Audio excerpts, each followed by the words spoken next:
Helicopter দুর্ঘটনায় নিখোঁজ ইরানের প্রেসিডেন্ট ইব্রাহিম রাইসি। আজারবাইজান থেকে ফেরার পথে দুর্ঘটনার কবলে পড়ে তাকে বহনকারী হেলিকপ্টার। হদিশ নেই দেশটির পররাষ্ট্রমন্ত্রী সহ বেশ কয়েকজন ঊর্ধ্বতন কর্মকর্তার। ইরানে যারা রাজত্ব চালাচ্ছে তারা মুসলিম নয়, একবারে সোজা কথা। আর আপনি যদি তাদেরকে মুসলিম মনে করেন তাহলে আপনার মুসলিম না, এটা একবারে সোজা। এই যে এখন কিছু মানুষ, এই যে কি মারা গেল, সুলাইমানি কাসিম মারা গেল, এটাকে নিয়ে অনেকে শহীদ লকব দিয়ে দিছে। বেটাকে শিয়া আকীদা সম্পর্কে পড়ো, তারপরে কথা বলো। আহলে হাদিস ভাইদেরকে সচেতন থাকার জন্য বলছি, তরুণ ভাইদেরকে সচেতন থাকার জন্য বলছি। এটা হলো আকীদার দ্বন্দ্ব, এখানে কোনো আপোষ নেই, কোনো আপোষ নেই।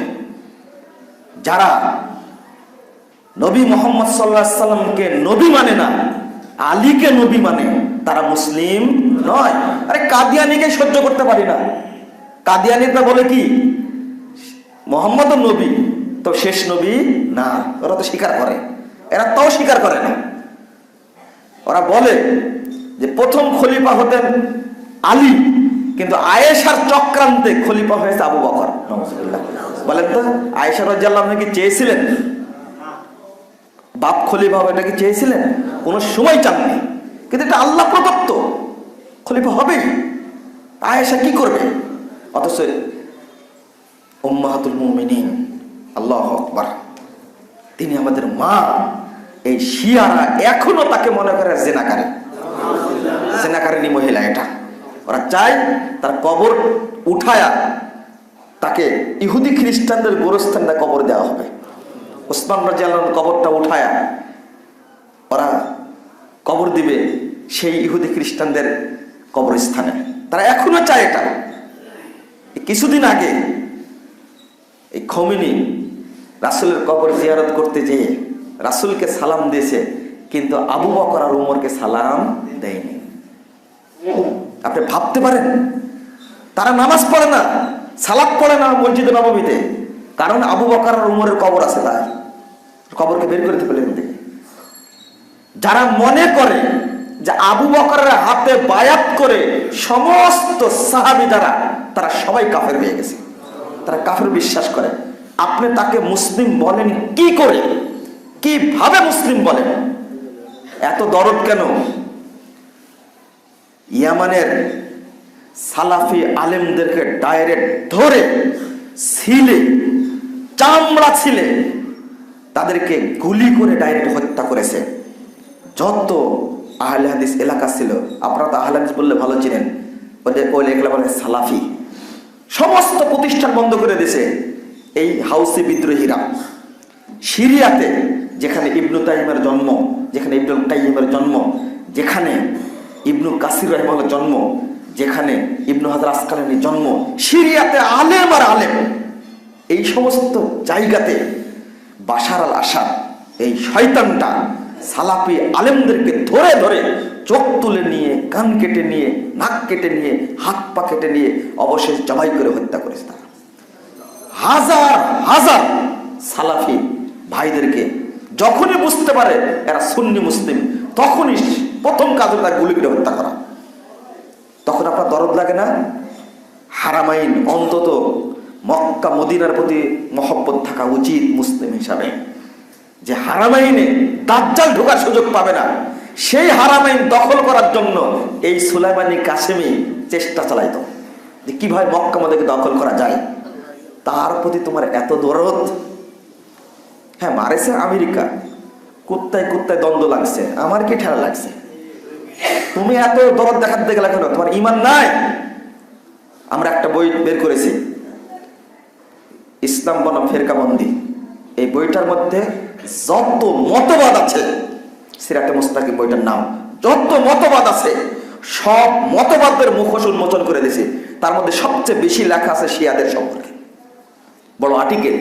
ইরানটা একটা পতিতালয় রাষ্ট্র, এটা জানেন আপনারা? ভাড়াটি বিবাহ যেখানে চলে, ছেলে মেয়ে পড়াশোনা করে ইউনিভার্সিটিতে, গার্লফ্রেন্ড আর বয়ফ্রেন্ড বলেন না, ও চুক্তি করেছে 3 বছর 5 বছর 1 সপ্তাহের জন্য। আপনি ইরানে যান, একটা মেয়ে 1 সপ্তাহের জন্য এমনি ভাড়া পাবেন, আর এটাকে দিন মনে করে। আস্তাগফিরুল্লাহ। যা অন্যদিন বলবো আমি, আজকের এটা আলোচনা নয়। রাজনৈতিক দলগুলোকে পরিচালনা করছে কারা? ছাত্ররা। এরাই তাদের বড় শক্তি। অথচ এই ছাত্রদের হওয়ার দরকার ছিল দ্বীনের শক্তি, হয়ে গেছে শিরিকের শক্তি। এরা শিরিক চাষ করে। 2 নম্বর বলছেন রাসূল সাল্লাল্লাহু আলাইহি ওয়াসাল্লাম, ওয়ালা তাসরিকু, চুরি করো না। যারা বাংলাদেশে আছে সবাই চোর। সিসকে চোরের বিরুদ্ধে কথা বলি না। চুরি করলে এক কলমের খোঁচায় 2 কোটি 3 কোটি টাকা চুরি করে, এটা তো আসল চোরেরা। ওয়ালা তাসরিকু ওয়ালা তাজনু, জিনা করো না। বাংলাদেশে ঘরে ঘরে জিনা। বললাম কথাটা। রাসূল সাল্লাল্লাহু আলাইহি ওয়াসাল্লাম বলছেন, কুতিবা আলা ইবনে আদম নাসিবুহু মিনাজ জিনা মুদরিকুন যালিকা আল্লাহ মুহালা। আদম সন্তানের উপরে জেনার ভাগ লেখা আছে, সে জেনা করবে। 2 চোখের জেনা করবে দেখে, হাতের জেনা করবে স্পর্শ করে, মুখের জেনা করবে কি দ্বারা? ঘরে ঘরে জেনা চালু হয়েছে এখন। আল্লাহ তো সেই সময় লা তাসনু, জেনা করো না। ওয়ালা তাকতুলু আওলাদাকুম, হত্যা করো না। আজকে হত্যাই চলছে গোটা দেশব্যাপী। চিন্তা করেন আপনি। ওয়ালা তাতু বিহুতানিন, অপবাদ দিও না। আজকে অপবাদের শেষ নাই। লা ইলাহা ইল্লাল্লাহ, যতগুলো বললাম, যারা ইসলামী দাওয়াতি কাজ করছে বাংলাদেশে, তারা শিরকি চাষ করছে, দাওয়াত দেয় না তারা। যে তবলিগের দাওয়াত চলছে বাংলাদেশে, চলছে না? তবলিগের যে দাওয়াত চলছে, ইলিয়াসি তবলিগ, এটা রাসূলের তবলিগ না। এই তবলিগের উদ্দেশ্যই হলো মানুষকে মুশরিক বানানো, মানুষের ঈমান হরণ করা, ঈমান নষ্ট করা। বর্তমান তবলিগের উদ্দেশ্য এটা। স্কুলে দাওয়াত দিতে যায় না, কলেজে যায় না, মাদ্রাসায় যায় না। যাদের ঈমান আছে, মসজিদে নামাজ পড়ে, তাদের ঈমান ধ্বংস করার জন্য তারা মসজিদে মসজিদে ঘুরে বেড়ায়। সৌদি আরব নিষিদ্ধ করেছে, আর আজকে তোমাদের গায়ে লাগছে। বাংলাদেশের যত ইসলামী দল আছে, যারা আহলে হাদিস না, তারা সবাই শিরকের চাষ করছে, তারা সবাই মাজার পূজা করছে। অথচ আল্লাহ রাসূল বলেন, লা তুশরিকু বিল্লাহ শাইয়া, আল্লাহর সাথে শিরক করো না। ওরা দাওয়াতি কাজ করে শিরক প্রতিষ্ঠা করার জন্য। ভাবছেন আপনি? যেটা বলছিলাম, অপবাদ দিও না। অপবাদই চলছে গোটা দেশে, একজন আরেকজনের বিরুদ্ধে অপবাদ দিয়েই যাচ্ছে, যে জিনিসটা মাফ হয় না।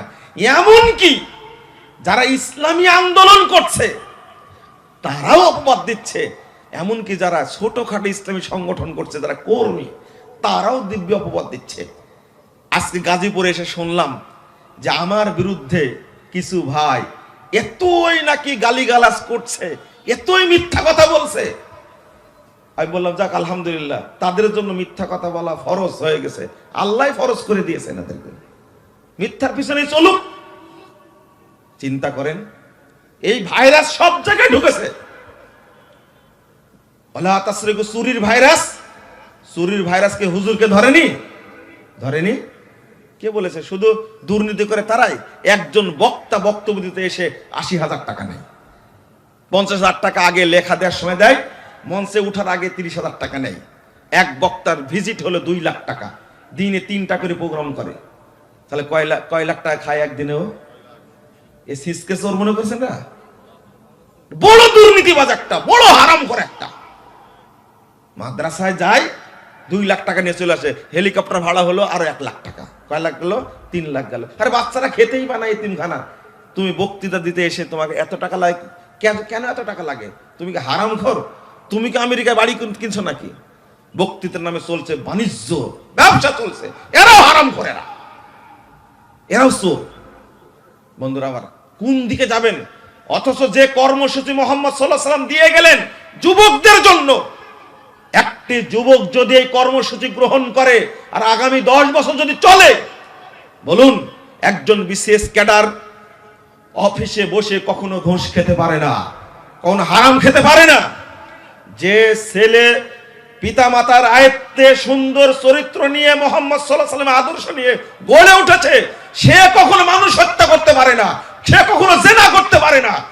যে ছেলেটা 5 ওয়াক্ত নামাজ পড়া শিখেছে, এই ছেলের দ্বারা কখনো মদ খাওয়া সম্ভব না, কারণ ও জানে মদ হারাম। মানুষ হত্যা করা সম্ভব না, ধর্ষণ করা সম্ভব না। কিভাবে ধর্ষণ করছে? আমি বলি স্পষ্ট ভাষায়, ক্রস ফায়ারে কাকে মারছেন? আমি স্বরাষ্ট্রমন্ত্রীকে বলবো, হাদিস অনুমোদন দিয়েছে। যদি জানতে পারা যায় ধর্ষণ করেছে, 1 মিনিট বেঁচে থাকার অধিকার নাই। আল্লাহ বলছেন ওকে এক